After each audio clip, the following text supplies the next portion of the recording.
கிறிஸ்துவுக்குள் அன்பானவர்களே, உங்களை இயேசுவின் நாமத்தினால் நான் வாழ்த்துகிறேன். இன்றைக்கு ஒரு பிளஸ்ஸிங்ஸ், அதாவது ஆசீர்வாதத்துக்கு இரண்டாவது படி என்ன? போன தடவை நம்ம பார்த்தோம், ஆசீர்வாதத்தின் முதல் படி என்ன அப்படின்னு சொல்லிட்டு பார்த்தோம். அந்த முதல் படி என்ன அப்படின்னு சொன்னா கீழ்ப்படிதல். நாம் தேவனிடத்திற்கு நம்ம ஆசீர்வாதமாக வரணும்னா, நம்ம ஆசீர்வாதங்களை பெற்றுக்கொள்ளணும்னா ஃபஸ்ட்டு நம்ம ஒபே பண்ணணும். ஆண்டவருடைய சத்தியத்துக்கு நம்ம கீழ்ப்படியணும்.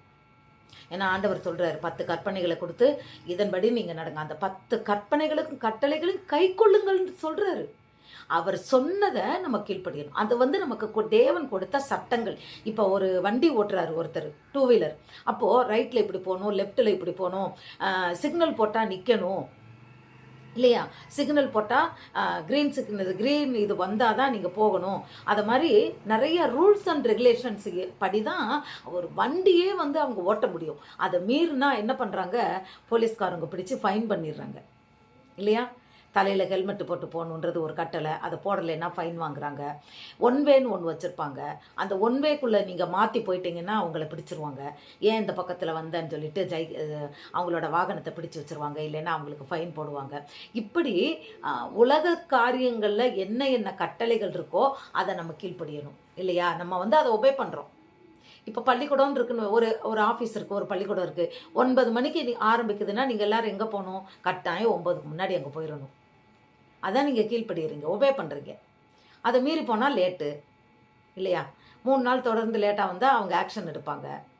இப்போல்லாம் அந்த கை ரேகை வைக்கிறது மாதிரி தான் எல்லாத்துக்கும் வந்துருச்சான், வேலையாக இருந்தாலும் ஸ்கூலாக இருந்தாலும். அதை நீங்கள் செய்கிறீங்க. அப்போது இது போல தான் நமக்கு தேவன் கொடுத்த சட்டதிட்டங்கள், கற்பனைகள், கட்டளைகள், நியாயப்பிரமாணங்கள், இவை எல்லாவற்றையும், கற்பனைகள் இவை எல்லாவற்றையும் நாம் கீழ்ப்படிந்தது மொதப்படி. இப்போ 2வது கீழ்ப்படிஞ்சிட்டோம் சரியா? பிளெஸ்ஸிங்ஸுக்கு அப்படி ஒரு ஸ்டெப்பு வந்துட்டோம். அடுத்து ஆசீர்வாதத்துக்கு 2வது படி. நீங்கள் நினைக்கலாம், நான் எல்லாமே கீழ்ப்படிஞ்சிட்டேன், இன்னும் எனக்கு இது நடக்கலை, ஏன் இந்த மாதிரி இருக்குது, எனக்கு இன்னும் இந்த ஆசீர்வாதம் வரல, நான் எல்லாமே கீழ்ப்படிஞ்சிட்டேனே, நான் ஆண்டவர் சொல்கிறபடி தான் நான் நடக்கிறேன்னு சொல்லிட்டு நீங்கள் முதல் ஸ்டெப்பு நீங்கள் நடந்திருக்கலாம். இப்போ உங்கள் பிளெஸ்ஸிங்ஸுக்கு 2வது ஸ்டெப் என்ன தெரியுமா? விசுவாசம். விசுவாசம் இல்லாமல் தேவனுக்கு பிரியமாக இருக்கக்கூடாது. விசுவாசம் இல்லாதபடி ஒன்றையும் பெற்றுக்கொள்ள முடியாது.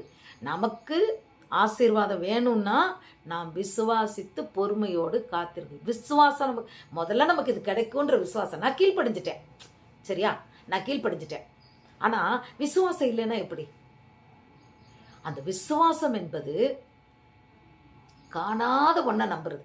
நம்ம இயேசுவை நம்ம கண்ணால் பார்க்கல, அவர் சிலுவை சுமந்ததை பார்க்கல, அவர் ரத்தம் சிந்தி நம்ம மரித்ததை நம்ம பார்க்கல. ஆனால் நீங்களும் நானும் என்னென்னு சொல்கிறோம்? இயேசு எனக்காய் மரித்தார், இயேசு எனக்காய் ஜீவனோடு உயிர் தெழுந்திருக்கிறார், அவர் உயிர் தெழுதின் வல்லமைன்னு சொல்லிட்டு நம்ம அதை என்ன பண்ணுறோம்? விசுவாசிக்கிறோம். அதனால தான் இன்னைக்கு நம் பாவங்கள் கழுவப்பட்டு தேவனுடைய பிள்ளைகளாய் மாறி இருக்கிறோம்.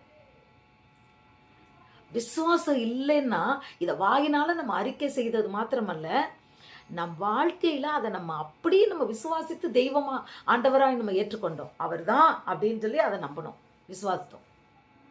அதனால இன்னைக்கு அவர் பிள்ளைன்ற ஸ்தானத்தை கொடுத்துருக்கிறார். அப்பா பிதாவேன்னு கூப்பிடுறோம். அதுபோல உலகத்து காரியங்கள் இல்லை பரலோகத்துக்குரிய காரியங்கள், பிளெஸ்ஸிங்ஸு, இந்த உலகத்துக்குரிய ஆசீர்வாதம், பரலோகத்துக்குரிய ஆசீர்வாதம் நமக்கு உண்டாக வேண்டுமானால் 2வது ஸ்டெப், ஆசீர்வாதத்துக்கு 2வது படி என்ன அப்படின்னு சொன்னால் விசுவாசம். நம்ம அநேகருக்கு இன்னைக்கு விசுவாசம் இருக்குன்றோம். ஆனால் யாக்கோபு சொல்றது போல விசுவாசத்தின் பரீட்சையானது பொறுமைன்றதை மறந்துடுறோம். ஆபிரகாம் 25 வருஷம் காத்திருந்ததான் மறந்துடுறோம். ஆனால் ஆண்டவர் சாராளின் சொன்னதை நிறைவேற்றும்படியாய் சாராளின் கற்பம் செத்து போனாலும் அதற்குள் அவர் ஜீவனை கொடுத்து அவளுக்கு அவர் சொன்னதை நிறைவேற்றினார். இன்னைக்கு நம்மளாம் அவருடைய சந்ததியாக தான் இருக்கும், ஆபிரகாமின் சந்ததியா. அப்போ அழைத்த தேவன் உண்மை உள்ளவர் இல்லையா? நம்ம விசுவாசிக்கிறோம், ஆனால் கொஞ்ச நாள் அந்த விசுவாசம் போயிடுது இல்லை. அன்றைக்கு அந்த கானானிய ஸ்திரீ என்ன சொன்னா? ஆண்டவரே நான் விசுவாசிக்கிறேன். அவள் சொல்ல சொல்ல சொல்ல சொல்றா, மேஜை கீழே விழுகிற அந்த துணிக்கை எடுத்து நாய்க்குட்டி சாப்பிடுமே, ஏன்னா இவரை நாய்க்குட்டியான்றாரு. பிள்ளைகளின் அப்பத்தை எடுத்து நாய்க்குட்டிக்கு நான் போட மாட்டேன் போ அப்படின்றார். அப்போ அவள் இன்னும் கெஞ்சுறா, இன்னொன்று விசுவாசமாக இருக்கா. ஆண்டவரே, பிள்ளைகள் சிந்துகிற அந்த துணிக்கு மேசையின் கீழ் நிற்கிற அந்த நாய்க்குட்டிகள் தின்னுமே. இவ்வளவு விசுவாசமா? உன் விசுவாசத்தை பார்த்து அவர் ஆச்சரியப்பட்டு உன் பிள்ளை சுகமாயிட்டா போன்றார். இம்மீடியட்டாக வாங்கிட்டு போயிடுறான் பிளஸிங்ஸை. பார்த்தீங்களா? அவள் விசுவாசம் இல்லாமல் போயிருந்தானா கிடைச்சிருந்திருக்காது. விசுவாசம். அன்றைக்கு அந்த 100க்கு அதிபதி என்ன சொல்கிறான்? நான் வர்றேன் பான்றார். இல்லை, நீங்கள் ஒரு வார்த்தை சொல்லுங்கள், என் பிள்ளை படைச்சிருவான். ஒருவேளை அவன் பயந்துருக்கலாம். இயேசுநாதர் வந்துட்டாருன்னா ஏன்டா இவர் வந்தாருன்னு சொல்லி நம்மளை எதுவும் கேட்டுருவாங்களோன்னு பயந்துக்கிட்டு கூட அவர் வேண்டான் இருக்கலாம். வேண்டாண்டவரே, நீங்கள் ஒரே ஒரு வார்த்தை சொல்லுங்கள், என் பிள்ளை படைச்சிருவான். என்ன விசுவாசம்! அந்த விசுவாசத்தை ஆண்டவர் எப்படி கனப்படுத்தினார்! அந்த இவர் நீ போ, உன் பிள்ளை பிழைச்சிட்டான் அப்படின்னு உடனே சுகமாயிட்டான்னு சொன்ன உடனே இவர் போகும்போதே அவன் திரும்பி வர்றான். அந்த வேலைக்காரன் வர்றான், இவரோட வேலைக்காரன். அப்போ வந்து 2 நாள் ஆகுது இவங்க பிரயாணம் பண்ணுறதுக்கு. அப்போல்லாம் நடந்து தானே போகணும். அப்போ 2-3 நாள் இப்போ பிரயாணம் பண்ணிட்டு போயிட்டு அவன் வந்து சொல்கிறான், வாங்க பிள்ளை பழைச்சிக்கு, அவன் நல்லாயிட்டான் அப்படின்னோடனே இவர் கேட்குறாரு, எத்தனாம் மணி வேலையில் ஜுரம் விட்டுச்சு, எத்தனாம் மணி வேலையில் அவன் நல்லானா? 7ஆம் மணி வேலையில். அந்த 7ஆம் மணி வேலை தான் இவன் வாயிலிருந்து அந்த வார்த்தை வந்த நேரம். என்ன சொன்னான்னா, நீங்கள் ஒரு வார்த்தை சொல்லும், என் பிள்ளை பழைச்சிக்கிடுவான். அந்த சொன்ன நேரத்தில் ஆண்டவர் போ அப்படின்னாருல, அந்த நேரத்தில் அவன் சுகமாயிருக்கான். அந்த விசுவாசமானது அவனை காணப்படும், அவனுக்கு சுகம் தந்தது. பிரியமானவர்களே, இன்றைக்கும் அந்த விசுவாசமானது நமக்கு தேவை. அதுதான் ஆசீர்வாதத்தின் 2வது படி. காலம் போகுது, நேரம் போகுது, கிடைக்கல, இல்லை சொல்லாதீங்க. சில பிள்ளைங்கள்லாம் வருவாங்க, எனக்கு வந்து 5 வருஷம் குழந்தை இல்லை, 6 வருஷம். அப்போ நான் சொல்லுவேன், உடனே வந்துட்டா அது மாமிசத்துலேயும் புருஷனோட ரத்தத்துலேயும் புருஷனோட சித்தத்துலேயும் வந்ததாக போயிருக்குமா? இது தேவனுடைய சித்தத்தில் பிறந்ததுன்னு சொல்லும்படியாய் அந்த குழந்தை வந்து அவருடைய சித்தத்தின்படி அவரோட பிள்ளையாக வரப்போகுது, நீ கவலைப்படாதன்னு சொல்லும்போது ரொம்ப சந்தோஷமாக போவாங்க. அந்த விசுவாசம்தான் இருக்கணும். எப்பயுமே ரொம்ப லேட்டாக நம்ம பைபிளில் கூட பார்க்குறோம். இவளுக்கு கூட இவளுக்கு 20 வருஷமாக குழந்தை இல்லை, அப்புறம் 2 குழந்தை பிறகுது. அதாவது அவங்க எவ்வளவு நாள் லேட்டாக போகுதோ அவ்வளவு மகிமையாக அவர் நடத்துகிறார். உடனே குழந்தை பிறந்தவங்களாம் பைபிளில் வரலையே. அவன் நிறையா பெற்றிருப்பாங்கல்ல, கல்யாணம் முடித்தவொடனே அதே மாதம் அடுத்த மாதம்லாம் பெற்றிருப்பாங்க, அது அடுத்த வருஷம், அதெல்லாம் பைபிளில் வரல. ஆனால் அதிக நாள் காத்திருந்தவர் பிறந்த சாமுவேல் தான் பேசப்படுறான், ஆபிரகாம் தான் பேசப்படுறான், யாக்கோபு ஏசாவும் தான் பேசப்படுறாங்க. அவளுக்கு முன்னாடி உடனே அவளோட வேலைக்காரி பெத்த பிள்ளை, அவள் தங்கச்சி பெத்த பிள்ளை, இதெல்லாம் வந்து பேசப்படலை. பார்த்தீங்களா? அதில் ஒரு ஸ்பெஷல் இருக்கு. நம்ம ரொம்ப நாள் விசுவாசித்து லேட்டாக வர்றதுனாலே அது ஒரு ஸ்பெஷல். லேட்டாக வந்தாலும் லேட்டஸ்ட்டாக வரும் நமக்கு. அது போல் ஒரு பிளெஸ்ஸிங்ஸு. அல்லேலூயா. என் பொண்ணு ஒரு செல்லு ரொம்ப நாளாக காத்திருந்தா, ரொம்ப சோர்ந்து போயிட்டா. ஏம்மா அவள் கல்லூரிக்கு வேலைக்கு போயிட்டா, அப்போ கூட அவளுக்கு செல்லு வாங்கலை. அவள் ஒரு சின்ன செல்லு மாதிரி நினச்சா, குட்டியாக எனக்கு ஒன்று போதும்ன்ட்டு. அப்போது அவள் சொல்லுவாம்மா, பசங்கள்லாம் கொண்டு வராங்கம்மா, எனக்கு ஒரு செல்லு இல்லைம்மா, எனக்கு ரொம்ப அசிங்கமாக இருக்குமா, எனக்கு கையில் ஒரு செல்லு. நான் சொன்னேன், இந்த அப்பாட்ட ஏண்டி கேட்குற, அந்த அப்பாட்ட கேளு, அந்த அப்பாட்ட கேளுடி அப்படின்னு. விசுவாசத்தோடு அந்த அப்பாட்ட தான் ஜெபிச்சா. வந்தது எப்படி செல்லுன்னா, அப்போ காலத்தில் 5000 ரூபான்னா அதுதான் நல்ல செல்லு. அவ்வளவு அழகாக வந்தது. பிரமித்து போனான் அந்த செல்லை பார்த்துட்டு. அவங்க அப்பா வாங்கி கொடுத்தாரு.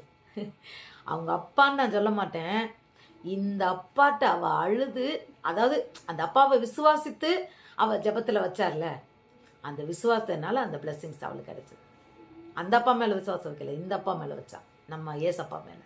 நான் சொன்னேன், இவர் வாங்கி தரலைன்னா பரவாயில்லம்மா, நீ ஏசப்பா மேலே நீ விசுவாசமாக நீ கேளு, தருவாருன்னு. அதுபடி கொடுத்தாரு. ஆம்பிரியமானவர்களே, இன்றைக்கும் அநேக காரியங்களில் நாம் விசுவாசம் உள்ளவர்களாய் விசுவாசம் இல்லாதவர்களாய் காணப்பட்டோம்னா இன்றைக்கு அந்த 2வது படியில் நம்ம ஏறுவோம். நம்ம ஆசீர்வாதத்துக்கு அந்த 2nd ஸ்டெப்பில் நம்ம கால் வைப்போம், நடக்கும். இது மாறும், சுகம் உண்டாகும், வேலை கிடைக்கும், பொறுமையா அந்த விசுவாசத்தின் பட்ச பொறுமை. அவர் என்னன்னா தான் பிள்ளைங்களை டெஸ்ட் பண்ணுவார். என்ன இவன் அவசரப்படுறானா இல்லை நம்ம கொடுக்குற வரைக்கும் காத்திருக்கானா பார்ப்பார். உண்மையிலே அப்படி அந்த டெஸ்ட்டில் நம்ம பாஸ் ஆகிட்டோன்னு வச்சுக்கிங்களேன், அந்த பிளஸ்ஸிங்ஸ் பிரமிக்கத்தக்க வகையில் தான் இருக்கும். அவர் நல்லதாக வச்சுருப்பார். நம்ம அவசரப்பட்டு அதை நாசமாக்கி இருக்கக்கூடாது. இப்போது ஒரு குழந்தை வயிற்றுக்குள்ளே 10 மாதம் இருக்கணுமா, 9 மாதங்கள். அவசரப்பட்டு 5ஆவது மாதத்துலேயே நான் பார்க்கணுன்னு ஆசைப்பட்டா அது என்ன ஆகும்? குழந்தை வெளிவராது. ஒரு ஒன்றுமில்லாத ஒன்று தான் வெளியே வரும். அதை நம்ம கொஞ்சம் முடியாது, அதை வளர்க்க முடியாது, அதை எதுவுமே செய்ய முடியாது, அதை கீழே தான் போட்டுருணும். அதுபடி தான் பிரியமானவர்களே, ஏற்ற வேளையில் அவர் உங்களை உயர்த்தும்படி அவர் பலத்த கருத்துக்குள் விசுவாசத்துடன் அடங்கியிருங்கள். உங்கள் நம்பிக்கை வீண் போகாது. நீ விசுவாசித்தால் தேவனுடைய மகிமையை காண்பார்.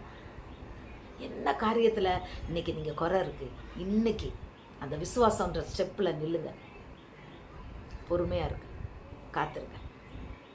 100% விசுவாசிங்க. நடக்கும், என் தேவன் செய்வார். ஜெபிக்கும் போதே அந்த காரியத்தை, ஆண்டவரே அப்பா உம்முடைய சித்தம் அந்த கண்டிஷன் அதை ஒன்று போட்டுருங்க.